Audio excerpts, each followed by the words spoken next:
தற்போதைய அண்மை செய்தியை பார்த்து வருகிறோம். ராமநாதபுரம் ஆட்சியருக்கு ஹைகோர்ட் கிளை உத்தரவு பிறப்பித்திருக்கிறது. நீதிமன்ற உத்தரவை நிறைவேற்ற தவறிய ராமநாதபுர ஆட்சியருக்கு பதிலளிக்க நோட்டீஸ் ஆனது அறிவிக்கப்பட்டிருக்கிறது. நீதிமன்ற உத்தரவை நிறைவேற்றாத சுகாதாரம் மற்றும் குடும்ப நலத்துறை செயலாளர் மாவட்ட ஆட்சியர் மீது நீதிமன்ற அவமதிப்பு வழக்கானது போடப்பட்டிருக்கிறது. ராமநாதபுரம் ஆட்சியர் பதிலளிக்க நோட்டீஸ் ஆனது பிறப்பிக்கப்பட்டிருக்கிறது. நீதிமன்ற உத்தரவை நிறைவேற்றாத சுகாதாரம் மற்றும் குடும்ப நலத்துறை செயலாளர் மீது அவதூறு வழக்கானது தொடரப்பட்டிருக்கிறது. அண்மை செய்தியாக பார்த்து வருகிறோம். ராமநாதபுரத்தில் ஆர்எஸ் மங்கலம் ஆரம்ப சுகாதார நிலையத்தை சீரமைக்க கோரிய வழக்கில் நடவடிக்கை எடுக்காத மாவட்ட நிர்வாகம் மீது நீதிமன்றம் அவமதிப்பு வழக்கானது தொடர்ந்திருக்கிறது. அண்மை செய்தியாக பார்த்து வருகிறோம். மேலும் இது குறித்தான கூடுதல் விவரங்களோடு இணைகிறார் எமது செய்தியாளர் சல்மான். வணக்கம். இது குறித்தான விரிவான விவரங்களை பதிவிடுங்க. ராமநாதபுரம் மாவட்டம் தொண்டியைச் சேர்ந்த வழக்கறிஞர் கலந்தராஜிக் என்பவர் உயர்நீதிமன்ற மதுரை அமர்வில் ஒரு மனு தாக்கல் செய்திருந்தார்.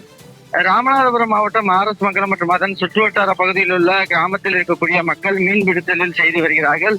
இந்த பகுதியை சுற்றி இருக்கக்கூடிய 20க்கும் மேற்பட்ட கிராமங்களைச் சேர்ந்த ஏராளமான பொதுமக்களும் சரி, அதே போன்று கர்ப்பிணி பெண்களும் மகப்பேறு சிகிச்சைகளை பெறுவதற்காக ஆர்எஸ் மங்கலம் மேம்படுத்தப்பட்ட அரசு ஆரம்ப சுகாதார நிலையத்தில் தான் சிகிச்சை பெற்று வருகின்றனர்.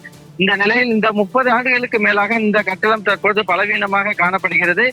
மேற்கூரைகள் இடிந்து விழுகின்றன. இதனால் இங்கு பணிபுரியக்கூடிய மருத்துவர்கள் கூட பணிக்கு வருவதற்கு அச்சமாக இருக்கிறார்கள் எனவும் 10 ஆண்டுகளாக பல போராட்டங்கள் நடத்திய நிலையிலும் நடவடிக்கை எடுக்கவில்லை என கூறி ஏற்கனவே ஒரு மனு தாக்கல் செய்திருந்தார். எனவே ஆர்எஸ் மங்கலம் மேம்படுத்தப்பட்ட ஆரம்ப சுகாதார நிலையத்தை இடித்துவிட்டு புதிய கட்டிடம் கட்ட வேண்டும் என அந்த மனுவில் குறிப்பிட்டனர். இந்த மனுவை ஏற்கனவே விசாரித்த நீதிபதி அவர்கள் ஆர்எஸ் மங்கலம் ஆரம்ப சுகாதார நிலையத்தை இடித்துவிட்டு புதிய சுகாதார மையம் அமைக்க வேண்டும் என உத்தரவு பிறப்பித்திருந்தார்கள்.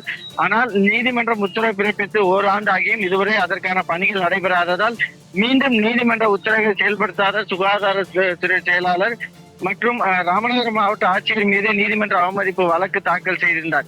இந்த வழக்கானது நீதிபதிகள் ஜெகதீஷ் சந்திரா மற்றும் நீதிபதி விஜயகுமார் ஆகியோர் அடங்கிய அமர்வு முன்பாக இன்று விசாரணைக்கு வந்தபோது விசாரணை போது மனுதாரர் தரப்பில் ஆரம்ப சுகாதார நிலையம் மிகவும் சிதிலமடைந்து ஆபத்தான நிலையில் உள்ள புகைப்படங்களை தாக்கல் செய்தார். அப்பொழுது நீதிபதிகள் இவ்வளவு மோசமாக ஆரம்ப சுகாதார நிலையம் சிதிலமடைந்து உள்ளது, நோயாளிகள் சிகிச்சை பெற்று வருகின்றனர், விபத்து ஏற்பட்டால் யார் பொறுப்பு ஏற்பது என கேள்வி எழுப்பினர். பின்னர் நீதிமன்ற உத்தரவு பின்பற்றாதது ஏன் என்பது குறித்து 1 வாரத்திற்குள் நிலை அறிக்கை தாக்கல் செய்ய வேண்டும் என உத்தரவிட்டு வழக்கு விசாரணையை ஒத்திவைத்திருக்கிறார்கள். சார்லதா, விரிவான விவரங்களுக்கு நன்றி சல்மான்.